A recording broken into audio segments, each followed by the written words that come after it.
where climate, landscape, and nature reign supreme.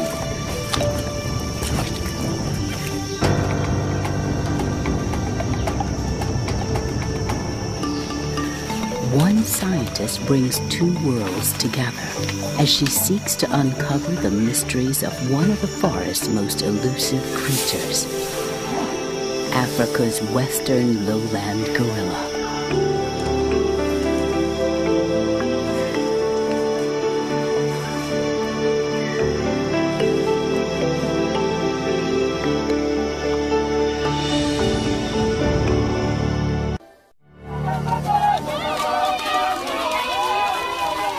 The Mboko-Elengi people in the Republic of the Congo tell a legend about the creation of the world. The earth was born of fire, and fire gave birth to the forest.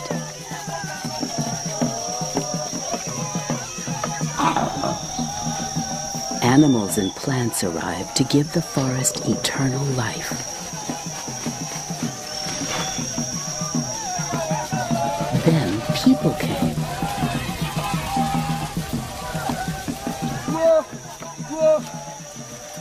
They learned to hunt in the forest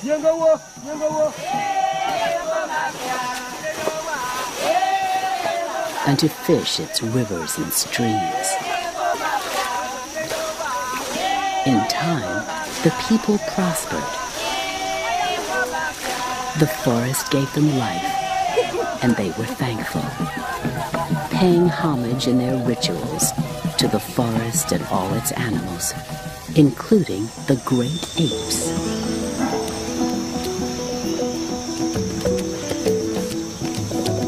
Among these apes, the western lowland gorilla.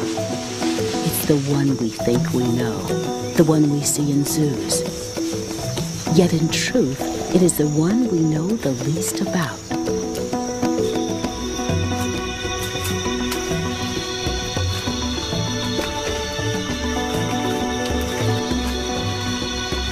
Dr. Magdalena Bermejo and her husband, cinematographer Herman Hierro, want to do what no one has done before: follow a group of western lowland gorillas and document their daily lives. For me, to study western lowland gorillas in the forest gives me the opportunity to learn about the behavior of these animals, and it's very important because it's very little known about western lowland gorilla, but also I am excited each day that we are following, and it's something like hunting, but we don't kill. Bermejo actually began her journey to the heart of the African forest as a little girl growing up in Spain. Like most of us, she first saw apes in circuses and zoos. But from there, her interest only grew.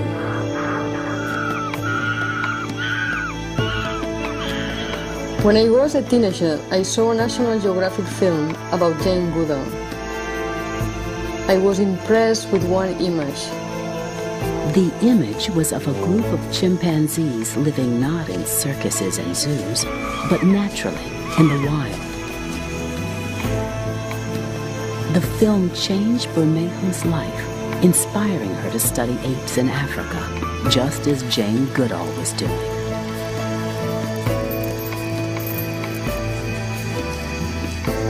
I thought that if this woman can do it, I can do it also.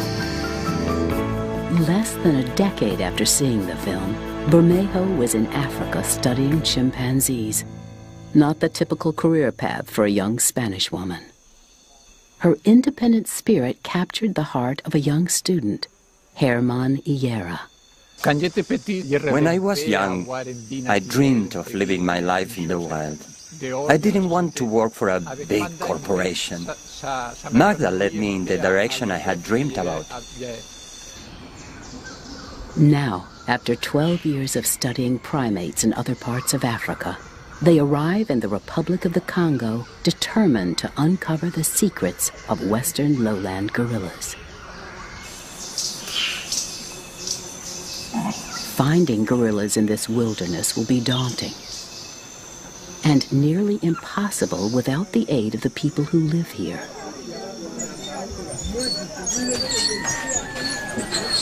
But when Magda and Herman arrive in the Congolese village of Langi Langi, they encounter fear and distrust.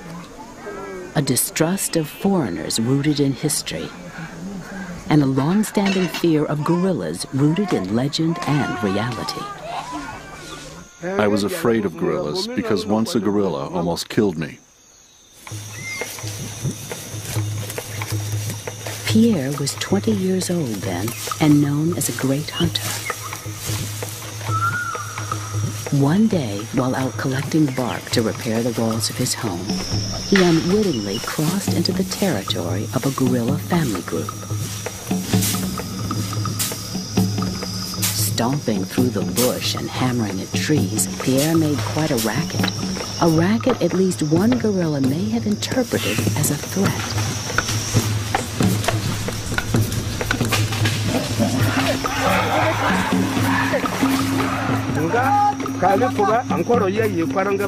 The gorilla had me cornered. He bit my arm. I picked up my other arm, but he bit that arm too. The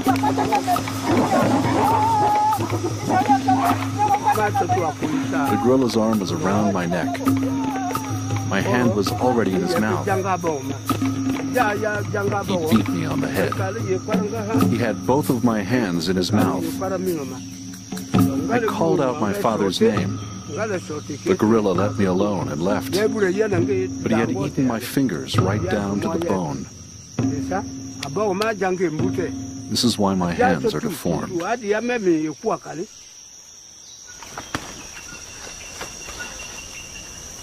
With stories like Pierre's to frighten them, the people of Langi Langi cannot understand why anyone would simply want to watch gorillas. But every morning, Magda and Herman set out from the village to do just that, returning each evening to discuss their notes and observations. Their diligence and commitment does not go unnoticed, and gradually the people of Langi Langi begin to trust them. Then, after more than a year of living in the village, they are told a remarkable story. A story about a legendary place deep in the forest, a beloved village called Losi.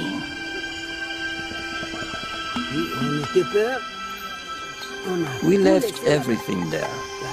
Bananas, manioc, and fish.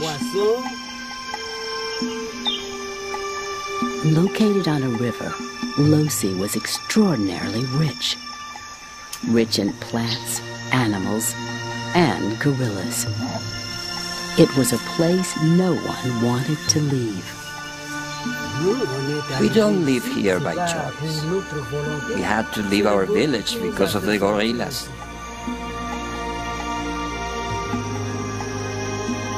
As the story goes, 50 years ago, French colonialists ordered the people of Losi to track and help capture baby gorillas.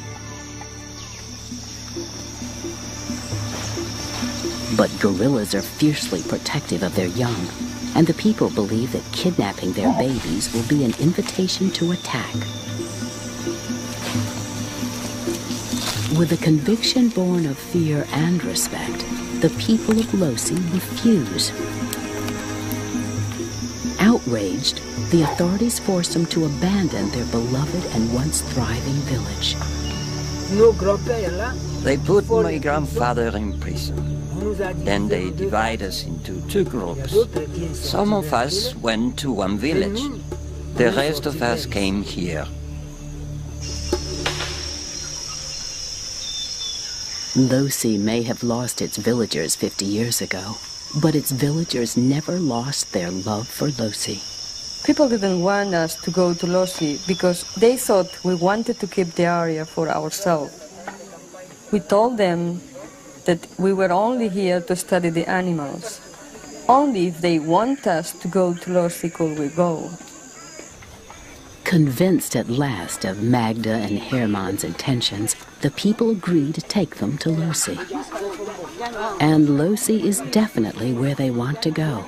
Because according to the villagers, Losi is where the gorillas are.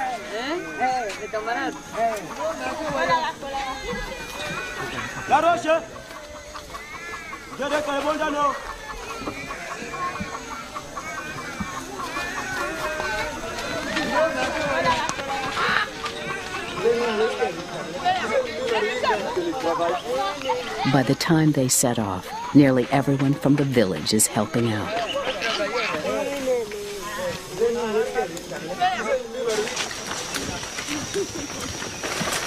I remember the day that we are crossing the savannah area to reach Losi with all the people.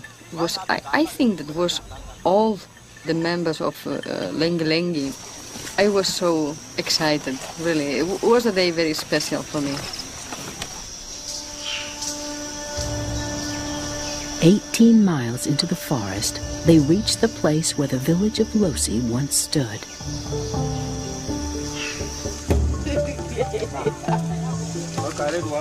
Once there, the people build a traditional house for Magda and Herman. Vines replace hammer and nail, each tied in place by hand. They carefully layer thick, rubbery leaves that will serve as roof tiles.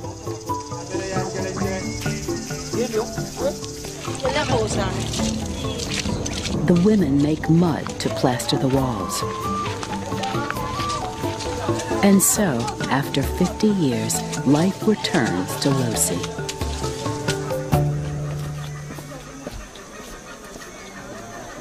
Everyone quickly settles into a routine, almost as if the people of Losi never left.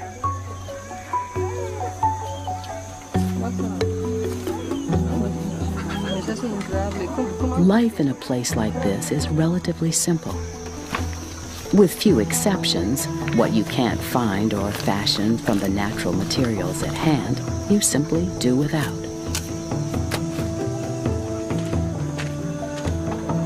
Water is carried in from a nearby stream, and almost everything eaten is either grown nearby or gathered from the forest. A radio serves as the village telephone, and showers come from a bucket, 1 cup at a time. When you take shower, sometimes there is some monkeys here because it's the line to cross from this side of the campament to this other side. And you're taking the shower and they are crossing and sometimes they stop and see, and really it's very funny, very nice. Food preparation is basic. Most meals are cooked over an open fire. Bread is baked in an oven dug into the ground. And cooks have their choice of free-range chickens.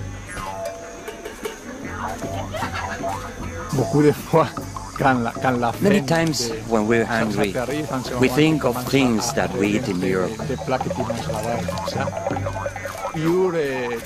It is true that we always dream of things we do not have. But you don't change your life just because you have to eat lentils.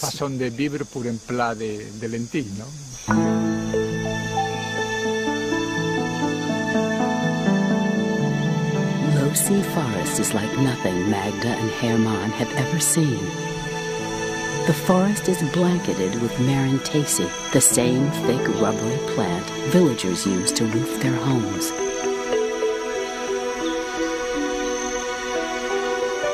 Its proliferation here is the clearest evidence yet that this is prime gorilla country, just as Langi Langi's transplanted villagers said it would be.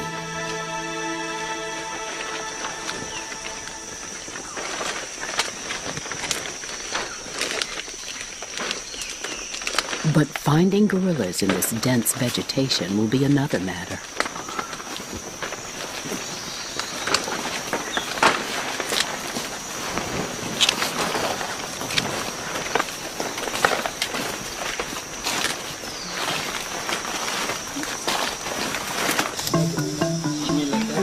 Local hunter-trackers work these forests all the time, and every bit of their skill and experience will be needed out here. the trackers is very important. If you lost all time the group and you find each group one time a week, you can stay 20 years and nothing. Eventually, the trackers will have to find a guerrilla group and stick with it, adapting their skills to a new purpose.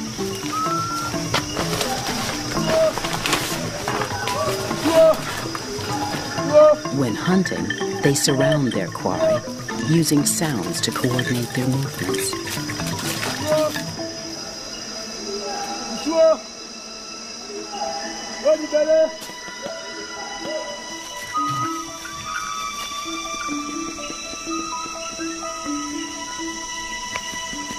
Once an animal is located, it's cornered and driven to the nets.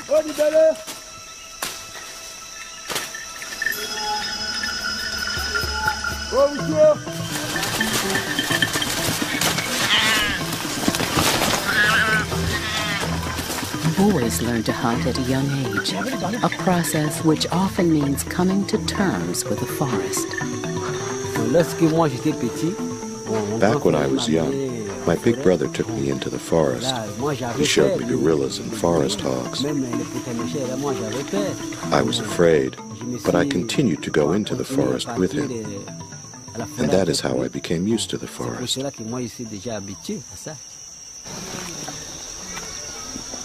Zephyr Nkuko is known as an excellent hunter-tracker. Each morning, he leads Magda and Herman out in the search for gorillas.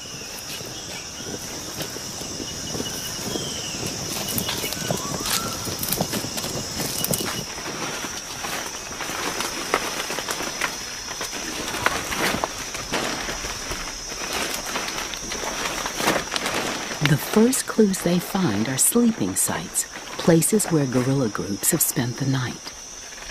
1, 2, and 3. Nests of crushed, matted leaves mean gorillas have slept here recently. Just how recently can be estimated from their dung. This is the dung that is decomposing, and this is for yesterday normally. And this is very important when we were tracking gorillas, because we can know that was yesterday tracks or today. Even the remains of partially eaten plant stems provide clues, if you know what you're looking at. And when it's not today, it begins to be a little brown here. And it's more brown if it's 2 days, 3 days, or 4 days.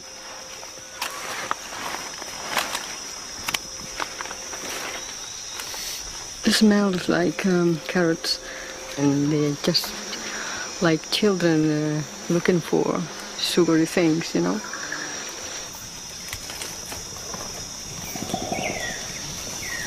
But after days of chasing clues in the forest, they've only caught glimpses of gorillas. To aid in the search, the village elders decide to call on the ancestors. Bando. Bando. Bando. Bando.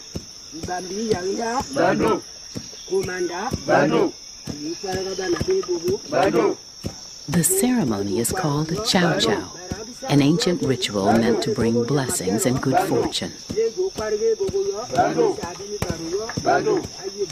The Mboko-Alangi people believe that the land belongs to their ancestors, and it is their influence that will bring Magda and Herman success or failure.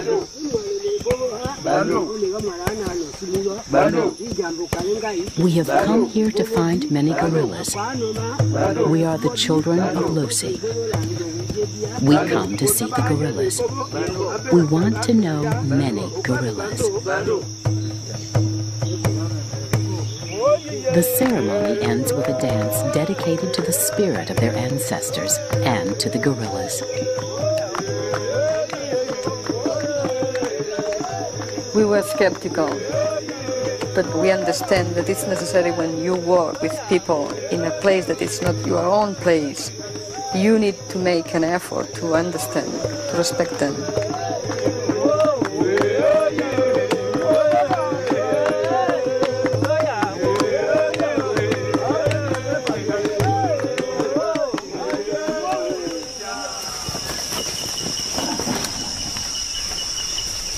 Soon after setting out the next morning, and less than 2 miles from Losi, the forest is alive with sounds. The sounds of gorillas.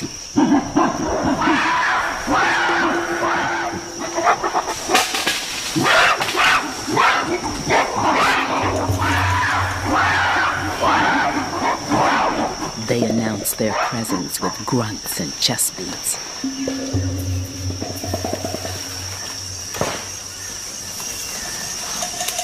And then, it's an entire group.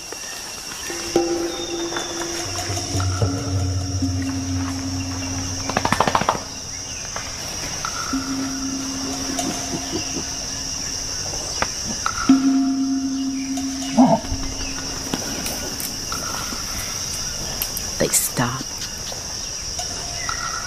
They stare. And they scare the daylights out of one of the trackers. He kept his eyes closed for the entire time. He thought if he didn't look, he wouldn't be seen. The leader of the group, a huge silverback, is the most intimidating. One time, the silverback rose to his feet and began to beat his chest. Oh, it was sensational.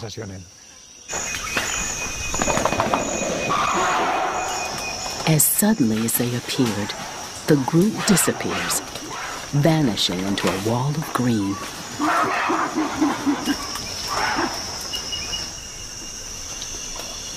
Magda now knows this is a place to be.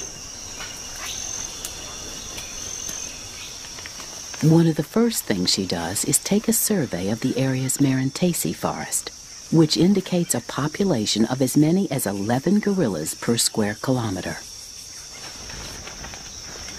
Now they must find and track a group suitable for continuous study.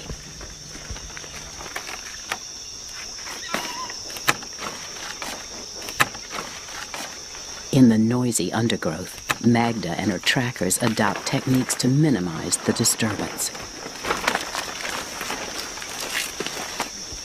Garden shears replace machetes, and Magda insists that they tread lightly, especially when around the silverback.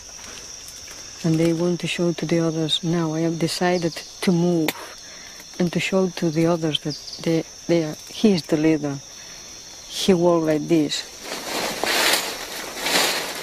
And you make noise like this. You show to them that you want to be the leader also. Then when we walk and we are close to them, we make like this very slowly. And now he knows that you are just moving with the group. Out here, gorillas dictate the rules of the game. And sometimes they make something like, who? It's just to know who is that wants to approach us. And then you stop and you show to them, I know very well your group, and I stop and I wait. If you want, I wait 5 minutes, and after that you can go. And then the animals stay there. If not, they go away and you don't see nothing.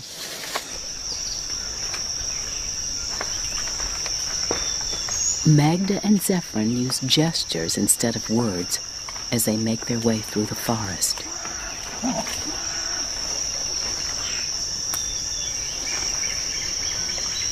In a moment, he stopped, and I understand I need to stop. He hears something, and if the animals are close, he just look. And I know in this direction the animals are there. And in this moment, we begin to walk slowly.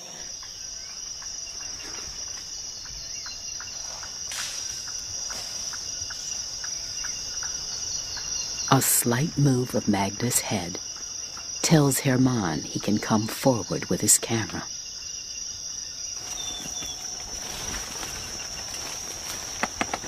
Less than a month after coming to Losi, Herman catches a magnificent image in his lens.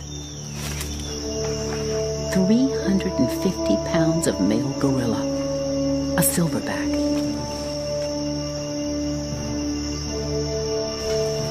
They decide to call him Apollo.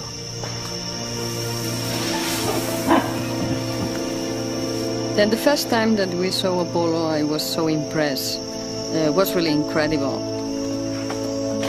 And he watched Germán and me, and he was so curious.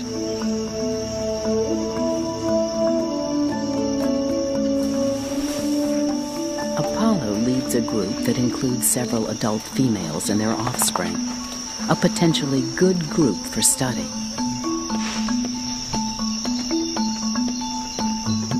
Older group members, especially females with young infants, maintain a safe distance from the humans.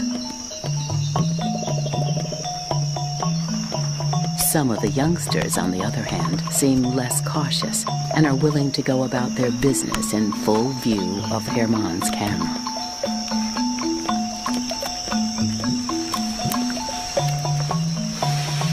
He begins collecting images of these young group members.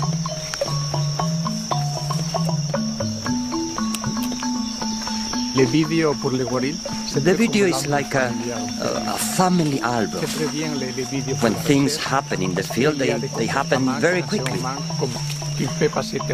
But with the video, you can look at the gorillas over and over again and study their behavior. Each gorilla has a personality and style of its own. Some are mellow, some are playful, some are more rambunctious.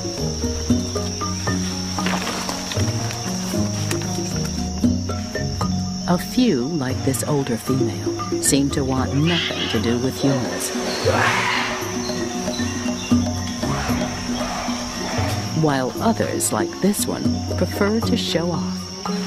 She is very excited near the observers. She makes some game with the observers also. And because she decided to stay close to us, the rest of the group stay also. The gorillas will have to get used to the presence of humans before Magda can be assured that she's observing natural behavior. But no scientist has ever habituated western lowland gorillas in the wild. Magda knows habituating them means following them day after day. Not only seeing the gorillas, but being seen by them.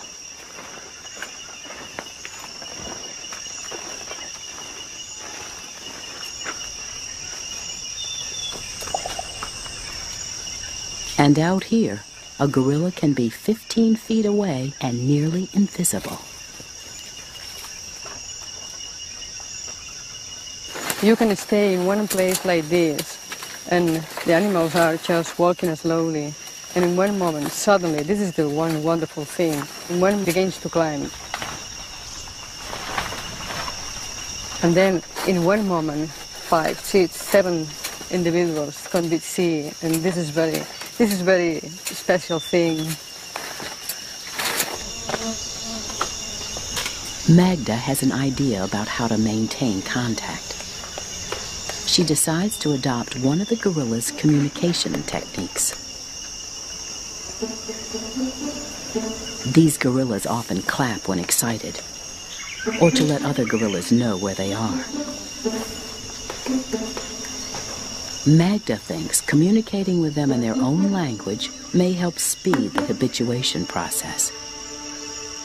We start clapping when we stay close to the gorillas because they feel safe and comfortable if they know where we are.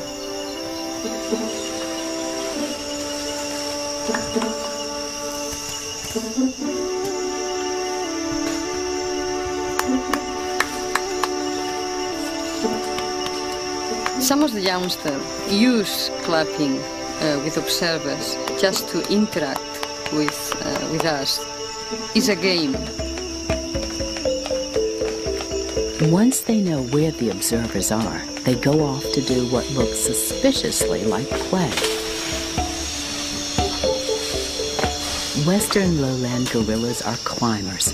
For them, The forest is a giant jungle gym full of ups and downs. Infants especially, it's difficult for them to climb trees, and they need to learn how to move in different positions.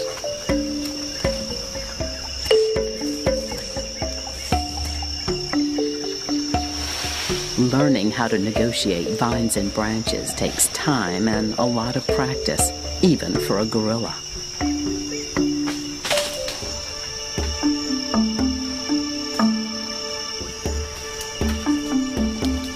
As a young gorilla's weight increases, these exercises become more serious.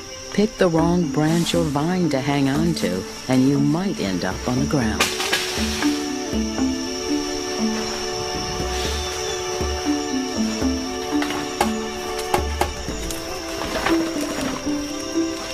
Youngsters like to build day nests up in the trees, bending branches to their purpose and ending up with a fine place for an afternoon nap, provided you first tested the branches for strength. Already, the gorillas appear to be acting more naturally. Good news for Herman and Magda. And for the new generation, they are born and they see the observer at first, and for them it's really very natural that the observer is there. You are there, but the animals forget completely that you are there. Magda and Herman begin to observe more interaction between group members.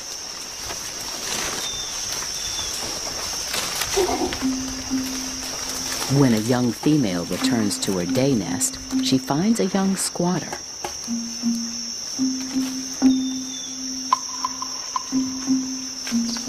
The squatter stakes her claim by bending another branch to augment the nest.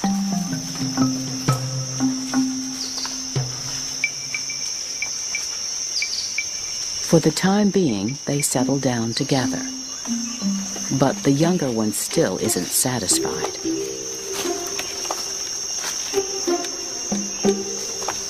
She pokes, she prods, and generally makes a nuisance of herself.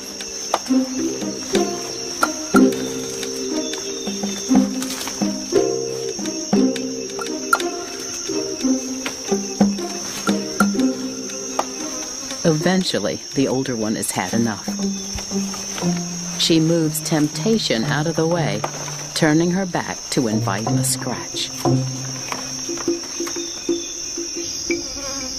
But with all the activity up there, it's the nest that finally gives out.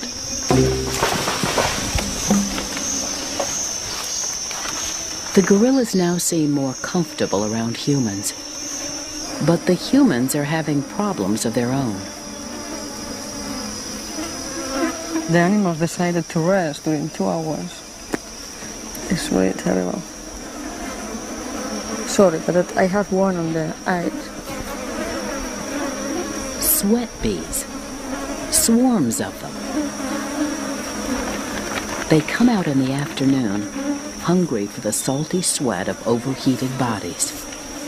You know, you need to be patient, but sometimes it's difficult, you know. Herman, it's difficult. Very difficult.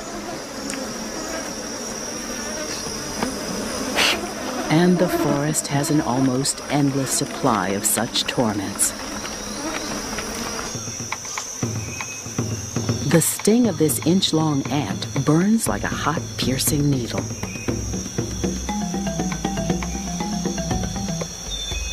They're found in trees like this one, called Barteria.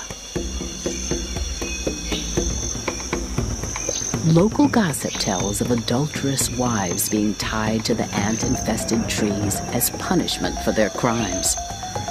Believe me, the first time they bite is very bad. The first time it's like a bee sting. Your finger swells for a few days, but after a time you build up an immunity and it isn't so bad. Experienced trackers know to avoid this tree. Novices usually don't. You are very naive. You stop to look at the gorillas and you put your hands on the tree. That's the moment they bite. The pain from their sting lasts hours, maybe even days. But Losey Forest harbors more insidious threats. Voilà. Ça, c'est... This is the one. Ça, c'est le type. This is the fly that brings filaria, the little nightmare. Le petit cauchemar. It's small, but it's bad.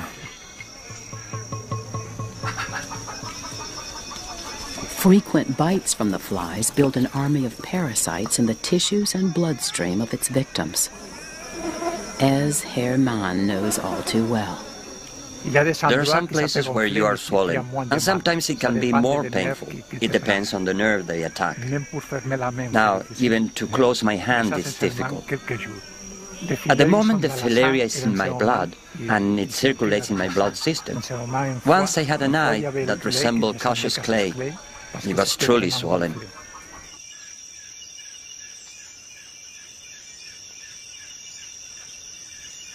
In the forest, night can be even more dangerous than day.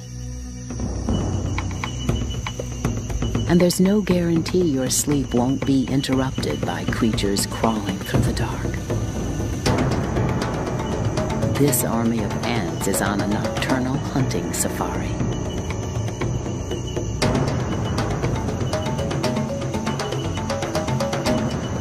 One night, Herman was dreaming that he was being attacked by ants.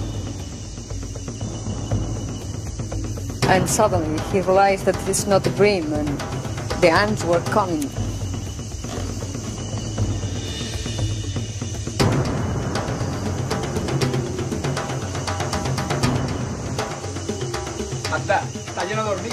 But I am sleeping. I don't feel nothing.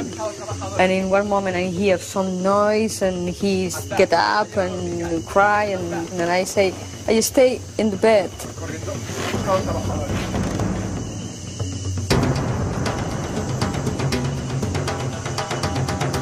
It took me a few seconds to realize what's happening.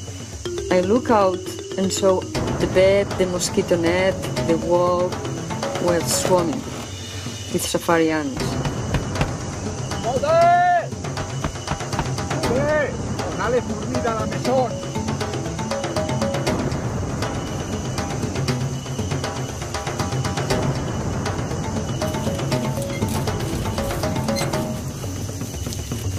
There is no time to waste.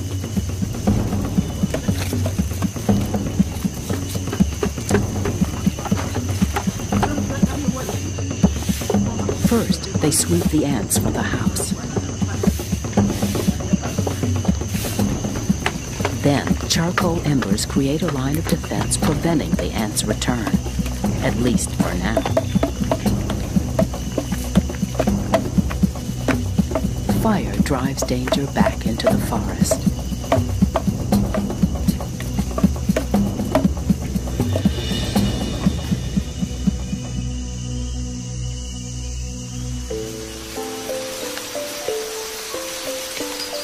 The next morning, work is delayed.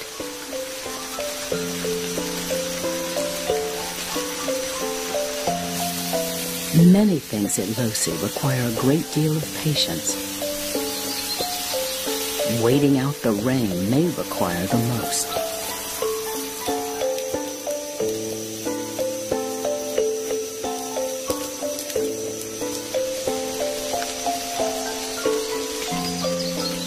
It can rain as much as 5 feet in a single year. During the wet season, work can be held up for days.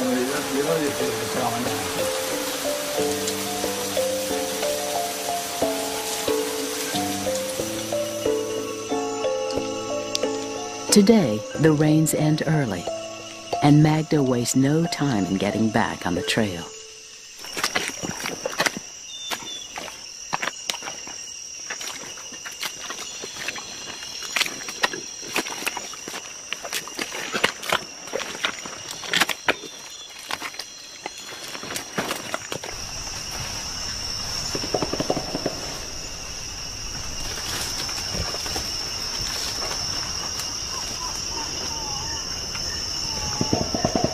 Paulo's group is back on the trail again, too, doing just what they do during many of their waking hours, looking for food.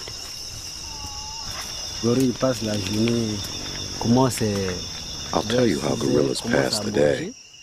They start eating around 6 in the morning. At 9 they rest, and by 10 they're moving again and looking for food. For Western lowland gorillas, life revolves around food. They spend almost half of their day foraging and feeding. They are very selective in what they eat. When they are eating on the ground and you see this Marantasi, you think it's full of food. This is true, it's full of food, but they choose what they want to eat. With us, imagine that the humans stay 8 hours eating. This is so difficult. But we have all the things on the table, and we go to the fridge and take something and we eat. The forest offers a wide range of plants and fruits to gorillas. But there are other things they like to eat, including their own dung.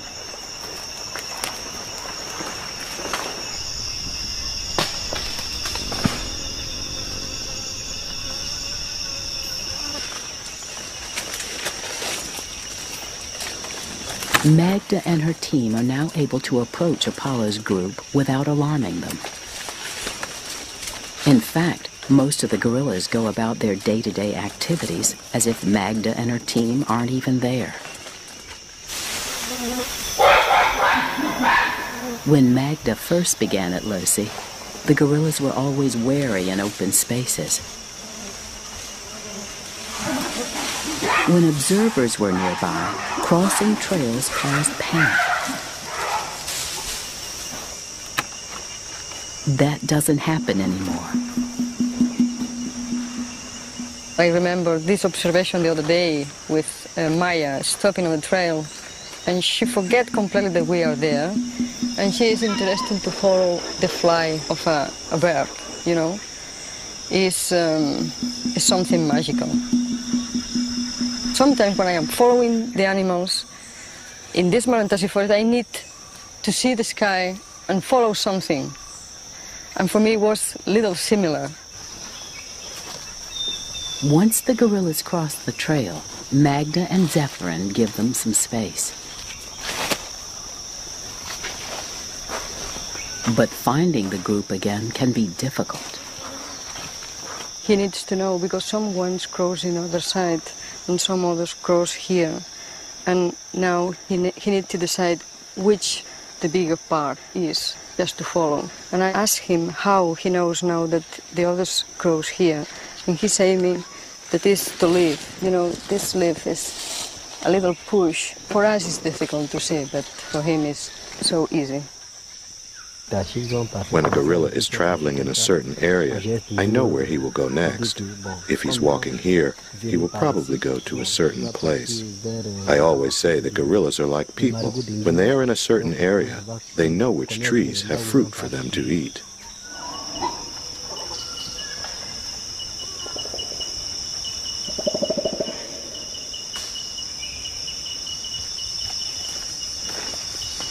Zephyrin is not only able to predict the group's movement, but he has come to know the gorillas and the forest like the back of his own hand.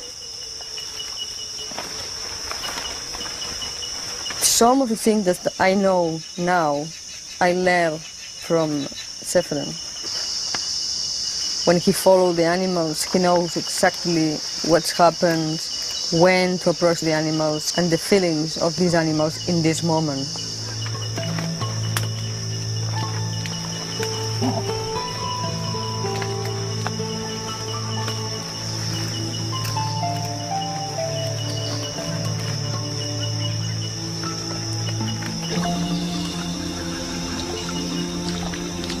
Then, one day, after nearly 5 years of tracking and observing Apollo's group, their teamwork pays off.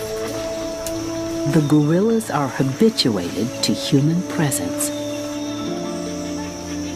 Magda is convinced by the female who used to fear humans most. I remember one day I saw her in a tree and she rested. This was very special for me because in this moment I understood that they were habituated because she was the last one. Although he has been there every step of the way, Zephyrin is astonished. To follow and to habituate without a machete, with a pair of garden shears, I didn't even think we would find them, never mind habituate a group like Apollo's.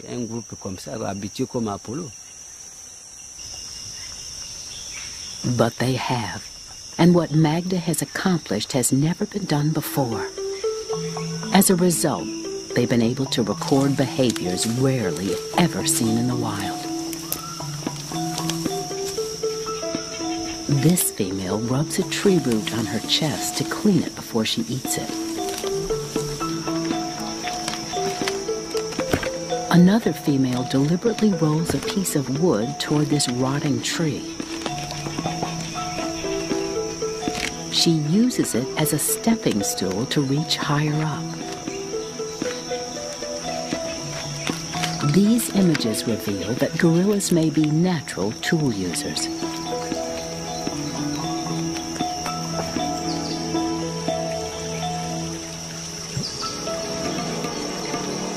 Because she's able to spend as much as 45 hours a month observing gorillas, Magda is gaining insights into the workings of Apollo's group.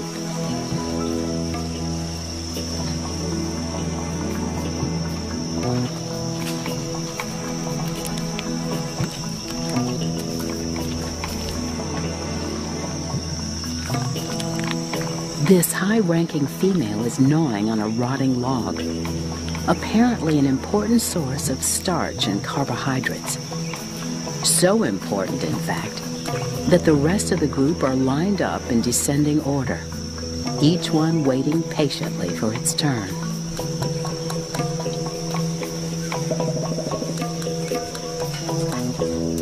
No one will hurry her, even if she dallies, and dally she does.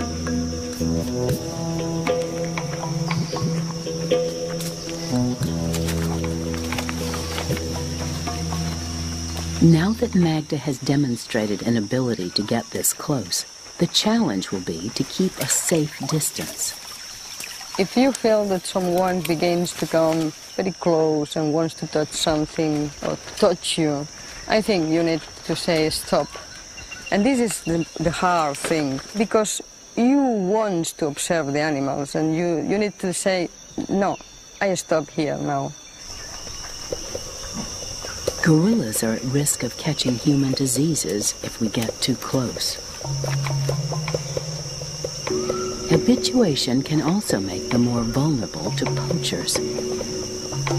Recently, 3 gorilla carcasses were found just a few miles from Losi. The people of Lengi-Lengi, with support from ECOFAC, the European finance conservation group that funds Magda's project, have set up anti-poaching patrols.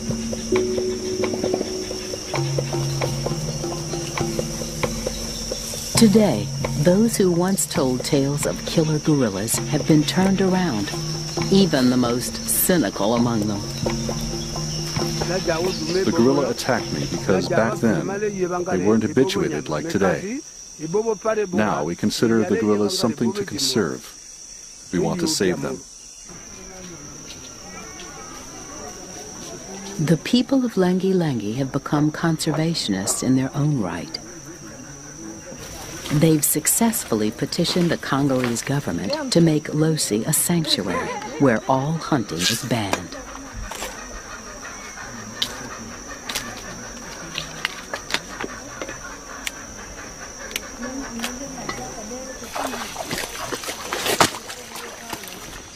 The village has grown, and the women often come together to fish Losi's rivers.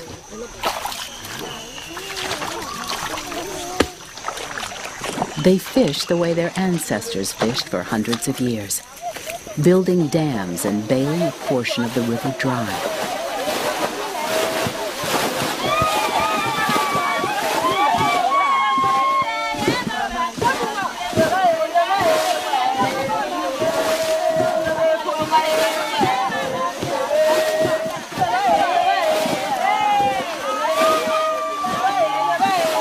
The heirs of those once forced to abandon Losi are now reclaiming their treasured land.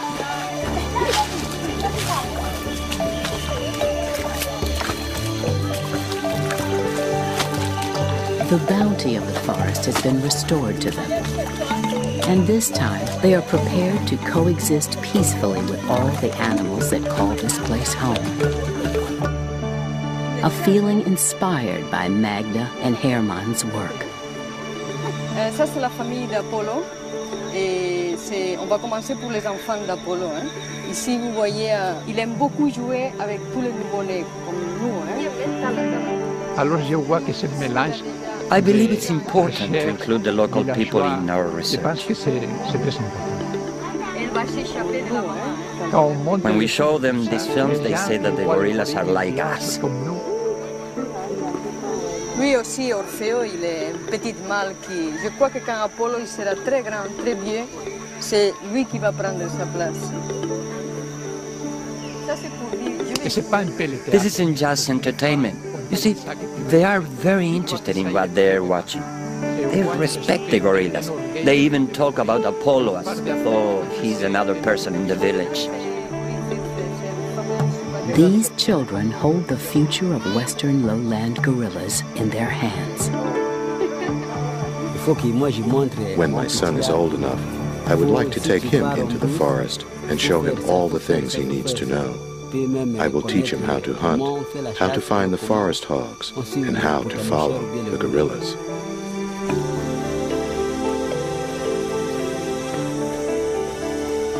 The future of Africa's wildlife is not only in the hands of researchers.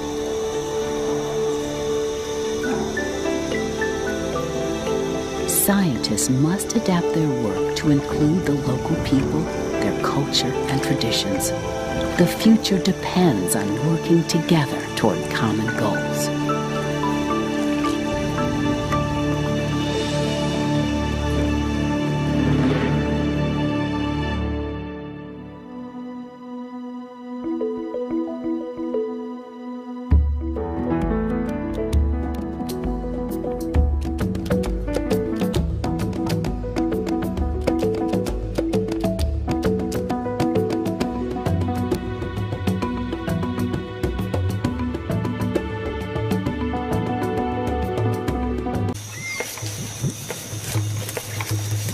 Pierre was 20 years old then and known as a great hunter. One day, while out collecting bark to repair the walls of his home, he unwittingly crossed into the territory of a gorilla family group. Stomping through the bush and hammering at trees, Pierre made quite a racket at least one gorilla may have interpreted as a threat.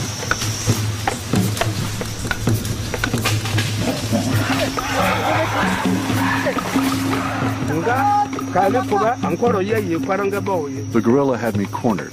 He bit my arm. I picked up my other arm, but he bit that arm too.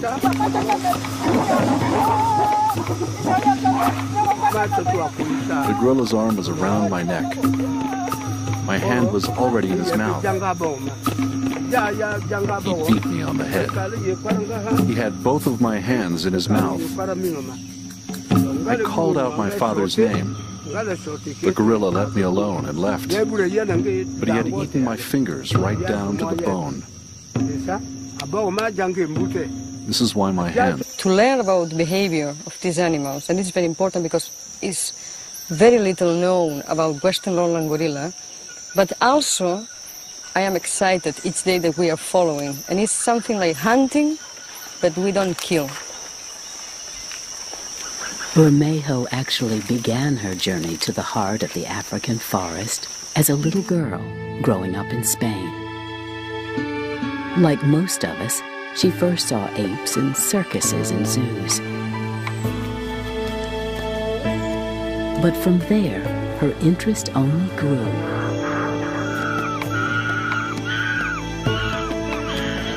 When I was a teenager, I saw a National Geographic film about Jane Goodall. I was impressed with one image. The image was of a group of chimpanzees living not in circuses and zoos, but naturally in the wild. The film changed Bermejo's life, inspiring her to study apes in Africa, just as Jane Goodall was doing.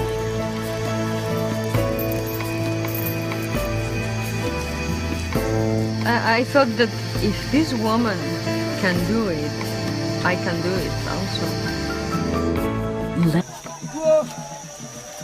They learned to hunt in the forest.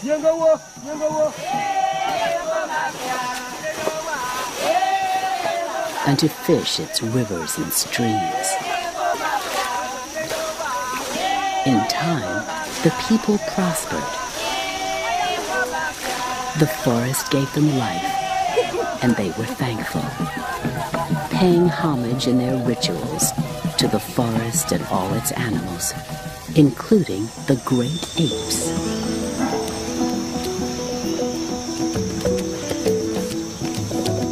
Among these apes, the western lowland gorilla. It's the one we think we know, the one we see in zoos. Yet in truth, it is the one we know the least about.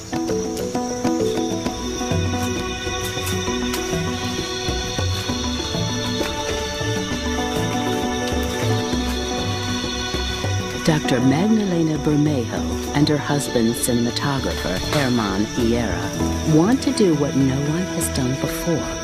Follow a group of western lowland gorillas and document their daily lives.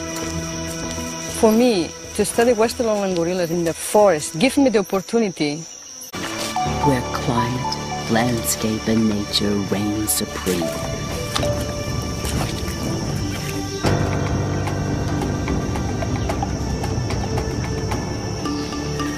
One scientist brings two worlds together as she seeks to uncover the mysteries of one of the forest's most elusive creatures, Africa's western lowland gorilla.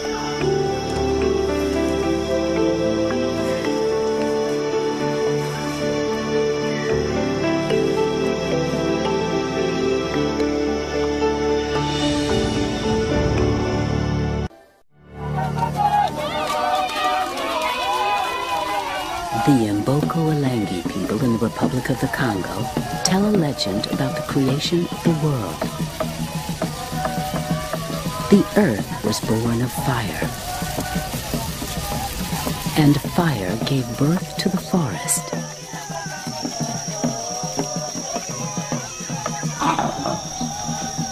Animals and plants arrived to give the forest eternal life. Then people came. Less than a decade after seeing the film, Bermejo was in Africa studying chimpanzees, not the typical career path for a young Spanish woman. Her independent spirit captured the heart of a young student, Herman Hierra. When I was young, I dreamed of living my life in the wild. I didn't want to work for a big corporation. Magda led me in the direction I had dreamed about. Now, after 12 years of studying primates in other parts of Africa, they arrive in the Republic of the Congo, determined to uncover the secrets of western lowland gorillas. Finding gorillas in this wilderness will be daunting and nearly impossible without the aid of the people who live here.